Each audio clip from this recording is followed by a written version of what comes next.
ଏହି ଗଭୀର ଆଲୋଚନାକୁ ସ୍ୱାଗତ।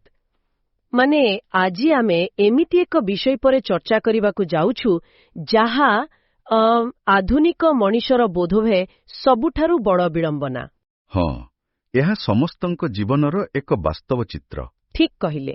ଗୋଟେ ପଟେ ଆମେ ବିଜ୍ଞାନ ଓ ପ୍ରଯୁକ୍ତିବିଦ୍ୟା ବଳରେ ସବୁ ପ୍ରକାରର ଶାରୀରିକ ସୁଖ ସୁବିଧା ହାସଲ କରିସାରିଛୁ, କିନ୍ତୁ ଅନ୍ୟପଟେ ଆମର ମାନସିକ ଅଶାନ୍ତି ଦିନକୁ ଦିନ ବଢ଼ିବାରେ ଲାଗିଛି, ବିଶେଷ କରି ଆମର କର୍ମକ୍ଷେତ୍ରକୁ ନେଇ। ବିଲକୁଲ। ଆଉ ସବୁଠାରୁ ଆଶ୍ଚର୍ଯ୍ୟର କଥା ହେଉଛି ବାହାରୁ ସବୁକିଛି ଠିକ୍ ଦେଖାଯାଉଥାଏ। ସେଇଆ ତ, କୌଣସି ଆର୍ଥିକ ଅଭାବ ନଥାଏ, ତଥାପି କାହିଁକି ଆମର ନିଜ କାମ ଆମକୁ ଶାନ୍ତିରେ ବଞ୍ଚିବାକୁ ଦିଏ ନାହିଁ? ଆଜି ଆମେ ଏହି ଜଟିଳ ପ୍ରଶ୍ନର ଉତ୍ତର ଖୋଜିବା, ଆଉ ଏହି ବିଶ୍ଳେଷଣ ପାଇଁ ଆମେ ଏକ ବହୁତ ଗଭୀର ଉତ୍ସର ସାହାଯ୍ୟ ନେଉଛୁ। ହଁ, ଆମେ ଆଜି ଏକ ଚମତ୍କାର ପୁସ୍ତକ ଉପରେ ଆଲୋଚନା କରିବା। ଏହି ବହିଟି ଓମ୍ ବୁକ୍ସ ଦ୍ୱାରା ପ୍ରକାଶିତ, ସ୍ୱାମୀ ପ୍ରଣବାନନ୍ଦଙ୍କ ଦ୍ୱାରା ଅନୁପ୍ରାଣିତ ଏବଂ ମିସ୍ କୃଷ୍ଣାଙ୍କ ଦ୍ୱାରା ରଚିତ। ଏହି ପୁସ୍ତକର ନାମ ହେଉଛି ପ୍ରେରଣା, ଆଉ ଏଥିରୁ ଆମେ ଗୋଟେ ନିର୍ଦ୍ଦିଷ୍ଟ ଗଳ୍ପ ଉପରେ ଧ୍ୟାନ ଦେବା ଯାହାର ଶୀର୍ଷକ ହେଉଛି ମାଲିକାନାର ଭ୍ରମ ଏବଂ କର୍ତ୍ତବ୍ୟର ଶାନ୍ତି। ପ୍ରକୃତରେ ଏହା ଆଜିର ପିଢ଼ି ପାଇଁ ନିହାତି ଆବଶ୍ୟକ। ମାନେ ଆମେ ସମସ୍ତେ ଗୋଟିଏ ଭ୍ରମରେ ବଞ୍ଚୁଛୁ ଯେ କଠିନ ପରିଶ୍ରମ କରି ଏକ ଉଚ୍ଚ ପଦବୀରେ ପହଞ୍ଚିଗଲେ ଶାନ୍ତି ଆପେ ଆପେ ଆସିଯିବ। କିନ୍ତୁ ବାସ୍ତବତା ଅନେକ ସମୟରେ ସମ୍ପୂର୍ଣ୍ଣ ଓଲଟା। ଦାୟିତ୍ୱ ଆଉ ମାଲିକାନା ଭିତରେ ଥିବା ସୂକ୍ଷ୍ମ ପାର୍ଥକ୍ୟକୁ ଆମେ ବୁଝିପାରୁନାହୁଁ, ଆଉ ସେଇଥିପାଇଁ ହିଁ ମାନସିକ ସ୍ତରରେ ଦୁର୍ବଳ ହୋଇପଡ଼ୁଛୁ। ଆଜିର ଏହି ଗଳ୍ପ ଆମକୁ ଏକ ବାସ୍ତବବାଦୀ ଦିଗ୍ଦର୍ଶନ ଦେବ। ଆଲୋଚନାର ଗଭୀରତାକୁ ଯିବା ପୂର୍ବରୁ ଆସନ୍ତୁ ଆଧୁନିକ ସମୟର ଗୋଟେ ବାସ୍ତବ ଉଦାହରଣ ନେବା। ଜଣେ ବଡ଼ କମ୍ପାନୀର ସର୍ବୋଚ୍ଚ ଅଧିକାରୀଙ୍କ କଥା ଚିନ୍ତା କରାଯାଉ, ଯାଙ୍କ ପାଖରେ ସବୁ ପ୍ରକାରର ବିଳାସ ବିଳାସନ ଅଛି। ହଁ, ଏକଦମ। ବାତାବରଣ ନିୟନ୍ତ୍ରିତ ବିଶାଳ କୋଠରୀ, ସବୁଠାରୁ ନରମ ବିଛଣା, ଆଉ ବାହାରର ଶବ୍ଦ ଯେପରି ଭିତରକୁ ନ ଆସିବ ତାର ସମ୍ପୂର୍ଣ୍ଣ ବ୍ୟବସ୍ଥା। କିନ୍ତୁ ରାତିରେ ଯେତେବେଳେ ସେ ଶୋଇବାକୁ ଯାଆନ୍ତି ତାଙ୍କୁ ସହଜରେ ନିଦ ଆସେ ନାହିଁ। ପ୍ରକୃତରେ ମୁଣ୍ଡରେ ହଜାରେ ପ୍ରକାରର ହିସାବ କିତାବ ଏବଂ ଭବିଷ୍ୟତର ଆଶଙ୍କା ଘୂରି ବୁଲୁଥାଏ। ଅନ୍ୟପକ୍ଷରେ ସେହି ସମାନ କମ୍ପାନୀରେ ବାହାର କାମ କରୁଥିବା ଜଣେ ସାଧାରଣ ଶ୍ରମିକ ବା ସିକ୍ୟୁରିଟି ଗାର୍ଡ ଦିନସାରା ହାଡ଼ଭଙ୍ଗା ପରିଶ୍ରମ କରେ, ଆଉ ରାତିରେ ଖାଲି ଚଟାଣରେ ମଧ୍ୟ ଏତେ ଶାନ୍ତିରେ ଶୋଇପାରେ। ସେଇଟା ହିଁ ଆଶ୍ଚର୍ଯ୍ୟର କଥା। ଉଭୟଙ୍କ ପାଖରେ ଦିନକୁ ସେହି 24 ଘଣ୍ଟା ଅଛି। ଉଭୟ ଏକା ସଂସ୍ଥା ସହ ଜଡ଼ିତ, ତଥାପି ଶାନ୍ତିର ମାତ୍ରାରେ ଏତେ ବଡ଼ ବ୍ୟବଧାନ କାହିଁକି? ପ୍ରେରଣା ପୁସ୍ତକରେ ଥିବା ଏକ ପ୍ରାଚୀନ ରାଜାଙ୍କ କାହାଣୀ ଆମକୁ ଏହି ରହସ୍ୟଭେଦ କରିବାରେ ବହୁତ ସାହାଯ୍ୟ କରିବ। ଏହି ତୁଳନାଟି ଆମ ଦୈନନ୍ଦିନ ଜୀବନର ନିରାଟ ସତ୍ୟ। ଏଠାରେ ସବୁଠାରୁ ଆକର୍ଷଣୀୟ କଥା ହେଉଛି ମାନସିକ ଶାନ୍ତିର ସମ୍ପର୍କ ଆମ ବ୍ୟାଙ୍କ ଖାତା ବା ସଫଳତା ସହ ନଥାଏ। ଆମେ କେତେ ଜିନିଷକୁ ମୋର ବୋଲି ଭାବି ମୁଣ୍ଡରେ ମୁଣ୍ଡାଉଛୁ, ତାହା ହିଁ ମୁଖ୍ୟ କଥା। ତେବେ କାହାଣୀଟି ଆରମ୍ଭ ହେଉଛି ଜଣେ ପ୍ରତାପୀ ରାଜାଙ୍କଠାରୁ। ତାଙ୍କ ରାଜ୍ୟଟି ବହୁତ ସୁଖ ସମୃଦ୍ଧି ଏବଂ ଧନଧାନ୍ୟରେ ପୂର୍ଣ୍ଣ ଥିଲା। ରାଜା ମଧ୍ୟ ନିଜ ପ୍ରଜାମାନଙ୍କୁ ବହୁତ ଭଲ ପାଉଥିଲେ। ରାଜକୋଷ ପୂର୍ଣ୍ଣ ଥିଲା, ଆଉ ରାଜା ଏସବୁ ଦେଖି ବହୁତ ଗର୍ବିତ ଥିଲେ। ତାଙ୍କର ପରିଚୟ ହିଁ ଥିଲା ତାଙ୍କର ଏହି ବିଶାଳ ସାମ୍ରାଜ୍ୟ। କିନ୍ତୁ ସମୟ ସବୁବେଳେ ସମାନ ରହିନାହିଁ। ଗୋଟିଏ ବର୍ଷ ସେହି ରାଜ୍ୟରେ ଏକ ଭୟଙ୍କର ଦୁର୍ଭିକ୍ଷା ପଡ଼ିଲା। ବର୍ଷା ହେଲା ନାହିଁ, ଆଉ ମାଟି ଫାଟି ଆଁ କଲା। ହଁ, ଫସଲ ସବୁ ଶୁଖିଗଲା। କୃଷକମାନଙ୍କର ଅବସ୍ଥା ଅତ୍ୟନ୍ତ ଶୋଚନୀୟ ହୋଇପଡ଼ିଲା। ଏପରି ବିପର୍ଯ୍ୟୟ ପରିସ୍ଥିତିରେ ପ୍ରଜାମାନେ ରାଜାଙ୍କୁ ଟିକସ ଦେବାରେ ସମ୍ପୂର୍ଣ୍ଣ ଅସମର୍ଥ ହେଲେ। ଏହା ଯେକୌଣସି ଶାସକଙ୍କ ପାଇଁ ଏକ ବଡ଼ ପରୀକ୍ଷା। ସିଧାସଳଖ ରାଜକୋଷ ଉପରେ ଏହାର ପ୍ରଭାବ ପଡ଼ିଲା।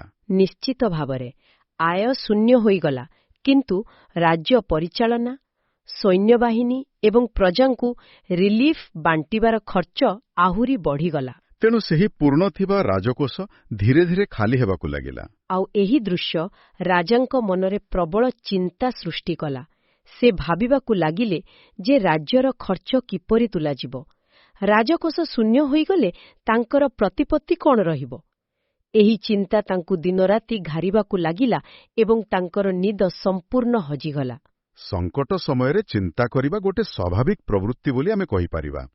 କିନ୍ତୁ ଏଠାରେ ସବୁଠାରୁ ଆକର୍ଷଣୀୟ କଥା ହେଉଛି କାହାଣୀର ପ୍ରକୃତ ମନସ୍ତାତ୍ତ୍ୱିକ ଦିଗଟି ଅନ୍ୟତ୍ର ଅଛି। ଦୁର୍ଭିକ୍ଷ ସବୁଦିନ ପାଇଁ ରହିଲା ନାହିଁ। ଠିକ୍ କଥା। କିଛି କାଳ ପରେ ପ୍ରକୃତି ଶାନ୍ତ ହେଲା। ପୁଣି ଥରେ ସ୍ୱାଭାବିକ ବର୍ଷା ହେଲା ଏବଂ ଫସଲ ବହୁତ ଭଲ ହେଲା। ବ୍ୟବସାୟ ବାଣିଜ୍ୟ ପୁଣି ଆରମ୍ଭ ହେଲା ଆଉ ଦେଖୁ ଦେଖୁ ରାଜକୋଷ ପୁଣି ଥରେ ପୂର୍ଣ୍ଣ ହୋଇଗଲା। ସବୁକିଛି ଆଗ ଭଳି ସ୍ୱାଭାବିକ ହୋଇଗଲା। କିନ୍ତୁ ଏଠାରେ ଆଶ୍ଚର୍ଯ୍ୟର ବିଷୟ ହେଲା ଯେ ରାଜାଙ୍କ ମନରୁ ସେହି ଚିନ୍ତା ଆଦୌ ଦୂର ହେଲା ନାହିଁ, ବରଂ ତାହା ଆହୁରି ଗଭୀର ହେବାକୁ ଲାଗିଲା। ତାଙ୍କର ନିଦ୍ରାହୀନତା ଏକ ସ୍ଥାୟୀ ରୋଗରେ ପରିଣତ ହୋଇଗଲା। ଏହି କଥାଟି ଟିକେ ବିଚାର କରିବା ଭଳି ନୁହେଁ କି? ବିପଦ ଟଳିଯିବା ପରେ ରାଜକୋଷ ପୂର୍ଣ୍ଣ ହେବା ପରେ ମଧ୍ୟ ରାଜାଙ୍କ ମନରେ ଏତେ ଅଶାନ୍ତି କାହିଁକି ରହୁଥିଲା? ସେ ପୁଣି କେଉଁ କଥାକୁ ନେଇ ଭୟଭୀତ ଥିଲେ? ଏହାର ଉତ୍ତର ଆମ ମସ୍ତିଷ୍କର କାର୍ଯ୍ୟଶୈଳୀରେ ଅଛି। ଯେତେବେଳେ ଆମେ କୌଣସି ବଡ଼ ସଙ୍କଟର ସମ୍ମୁଖୀନ ହେଉ, ମସ୍ତିଷ୍କ ଏକ ସର୍ଭାଇଭାଲ୍ ମୋଡ୍ ବା ଅସ୍ତିତ୍ୱ ରକ୍ଷାର ସଂଘର୍ଷ ଅବସ୍ଥାକୁ ଚାଲିଯାଏ। ବିପଦ ଦୂର ହୋଇଗଲେ ମଧ୍ୟ ମନ ସହଜରେ ସେଥିରୁ ବାହାରିପାରେ ନାହିଁ। ଆଚ୍ଛା, ତେଣୁ ମସ୍ତିଷ୍କ ଭାବିନିଏ ଯେ ଶାନ୍ତି କେବଳ ଏକ ଭ୍ରମ ଏବଂ ଯେକୌଣସି ମୁହୂର୍ତ୍ତରେ ବିପଦ ପୁଣି ଆସିପାରେ। ଏକଦମ ଠିକ୍। ରାଜା ବର୍ତ୍ତମାନ ଭବିଷ୍ୟତର ଭୟରେ ବଞ୍ଚିବାକୁ ଲାଗିଲେ। ସେ ସବୁବେଳେ ଭାବିଲେ ଯେ ଯଦି ପୁଣି ଥରେ ଦୁର୍ଭିକ୍ଷ ଆସେ ତେବେ କ'ଣ ହେବ?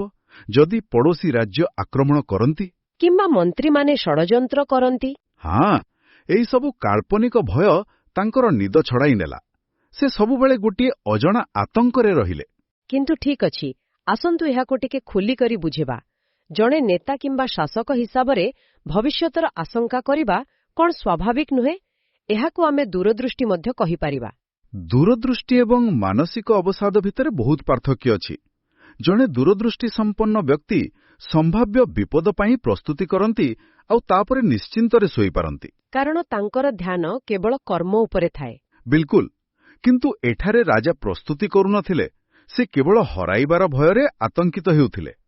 ତାଙ୍କ ଭୟର କାରଣ ଦାୟିତ୍ୱବୋଧ ନଥିଲା, ବରଂ ମାଲିକାନାର ଅହଙ୍କାର ଥିଲା। ଏସବୁ ମୋର, ଏହି ଭାବନା ହିଁ ତାଙ୍କ ଶାନ୍ତି ନଷ୍ଟ କରୁଥିଲା। ଏହି ପ୍ରସଙ୍ଗରେ କାହାଣୀରେ ଆଉ ଏକ ଦୃଶ୍ୟ ଅଛି, ଯାହା ଆହୁରି ରୋଚକ। ରାଜା ନିଜ ବିଳାସପୂର୍ଣ୍ଣ ବାରଣ୍ଡାରୁ ଦେଖୁଥିଲେ ଯେ ରାଜପ୍ରସାଦର ଜଣେ ସାଧାରଣ ମାଳୀ ଦିନସାରା କଠିନ ପରିଶ୍ରମ କରୁଛି।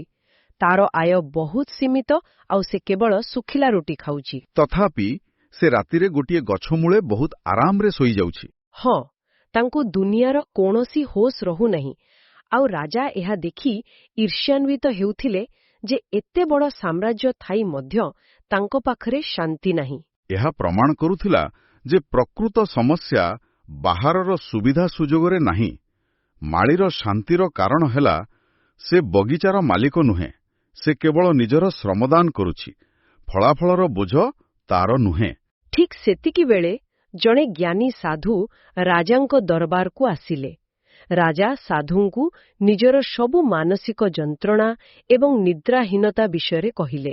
ଆଉ ସାଧୁ ତୁରନ୍ତ ସମସ୍ୟାର ମୂଳ କାରଣ ଧରିନେଲେ। ସେ କହିଲେ ଯେ ରାଜାଙ୍କର ଅଶାନ୍ତିର କାରଣ ହେଉଛି ଏହି ରାଜପ୍ରାସାଦ ଏବଂ ମାଲିକାନା।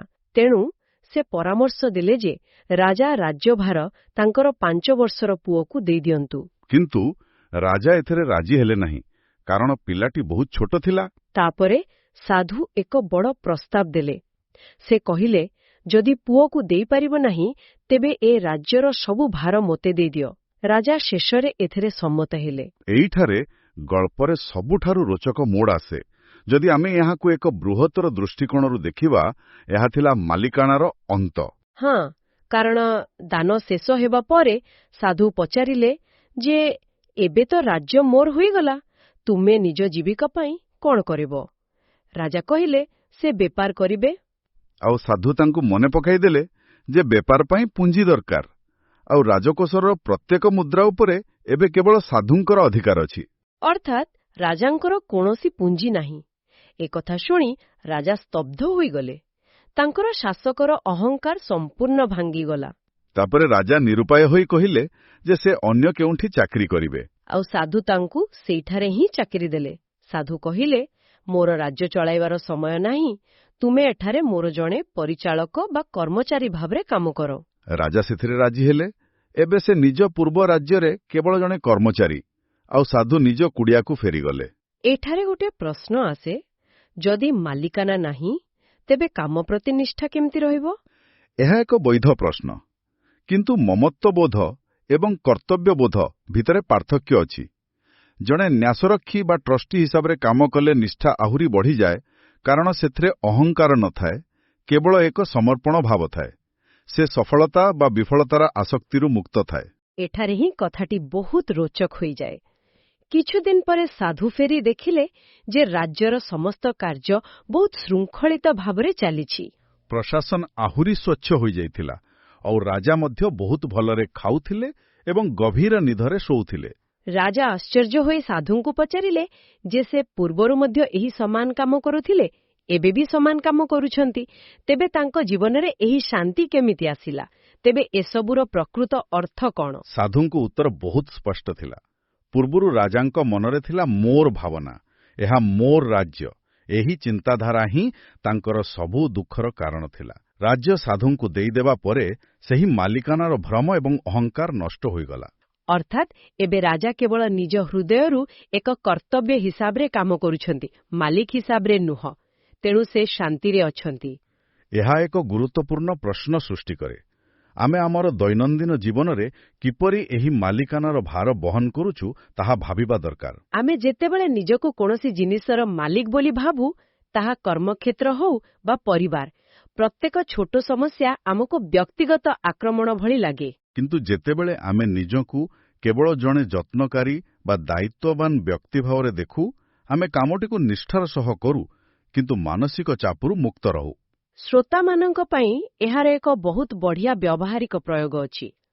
ପରବର୍ତ୍ତୀ ସମୟରେ ଯେତେବେଳେ ଆପଣଙ୍କୁ କାର୍ଯ୍ୟର ବୋଝ ବହୁତ ଅଧିକ ଲାଗିବ, ସେତେବେଳେ ମାନସିକ ସ୍ତରରେ ନିଜ ଦାୟିତ୍ୱରୁ ଥରେ ଇସ୍ତଫା ଦେଇଦିଅନ୍ତୁ। ଆଉ ତାପରେ ନିଜକୁ ସେହି କାମ ପାଇଁ କେବଳ ଜଣେ କର୍ମଚାରୀ କିମ୍ବା ସେବକ ଭାବରେ ପୁଣି ନିଯୁକ୍ତ କରନ୍ତୁ। ଦେଖିବେ ଦାୟିତ୍ୱବୋଧ ସମାନ ରହିବ, କିନ୍ତୁ ମାନସିକ ଚାପ ସମ୍ପୂର୍ଣ୍ଣ ଉଭେଇଯିବ। ଏହା ପ୍ରକୃତରେ ଏକ ଚମତ୍କାର ମାନସିକ ଅଭ୍ୟାସ। ବିଲକୁଲ। ଆଉ ଏହି ବିଷୟକୁ ଶେଷ କରିବା ପୂର୍ବରୁ ଆଉ ଗୋଟିଏ ଗଭୀର ଚିନ୍ତାଧାରା ଉପରେ ଆମେ ନଜର ପକାଇବା ଉଚିତ।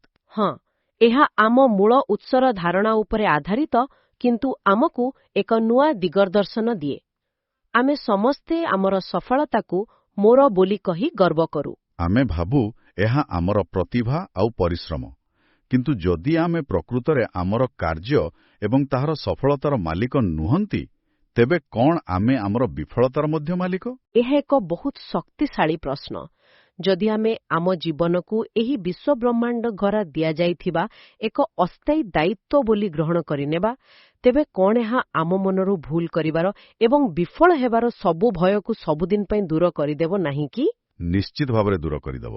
କାରଣ ଯେତେବେଳେ ମାଲିକାନା ନାହିଁ, ସେତେବେଳେ ଭୟ ମଧ୍ୟ ନାହିଁ। ଆମ ସମସ୍ତଙ୍କୁ ଏହି ଦର୍ଶନ ଉପରେ ନିଶ୍ଚୟ ଚିନ୍ତା କରିବାକୁ ପଡ଼ିବ। ମାଲିକାନାର ଭ୍ରମରୁ ମୁକ୍ତ ହୋଇ କର୍ତ୍ତବ୍ୟର ଶାନ୍ତି ଆଡ଼କୁ ଅଗ୍ରସର ହେବା ହିଁ ପ୍ରକୃତ ଜୀବନ। ଆଜିର ଏହି ଗଭୀର ଆଲୋଚନାରେ ଯୋଗ ଦେଇଥିବାରୁ ଧନ୍ୟବାଦ। ଆଗାମୀ ଅଧ୍ୟାୟରେ ପୁଣି ଭେଟ ହେବା। ନମସ୍କାର। ନମସ୍କାର।